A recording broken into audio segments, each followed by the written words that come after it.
Во изјавата за новинарите пред Белата куќа, председателот Трамп, наведувајќи дека треба да биде позната и американската позиција во врска со инцидентот на Црно море, рече: We do not like what's happening either way. We don't like what's happening, and hopefully it'll get straightened out. I know Europe is not. They are not thrilled. They're working on it too. We're all working on it together. Тензиите се разгореа откако руската морнарица во неделата заплени 3 украински бродови, нивниот екипаж кај Крим, обвинувајќи ја Украина за илегално влегување во руските води. Ваквата конфронтација ги зголеми стравувањето од поширок воен конфликт. Американскиот амбасадор во Обединетите нации Ники Хејли на итниот состанок на Советот за безбедност изјави дека ваквите акции ги оневозможуваат односите меѓу Вашингтон и Москва. Хејли ја обвини Русија за судирот, нарекувајќи го одземањето на бродовите за уште една несовесна руска акција.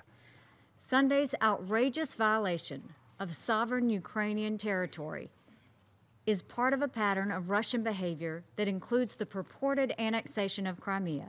Но Хејли конкретно не се закани со понатамошни санкции врз Москва. Американските предупредувања доаѓаат пред планираната средба меѓу председателите Доналд Трамп и Владимир Путин на маргините на самитот на Г20 во Аргентина во идната недела.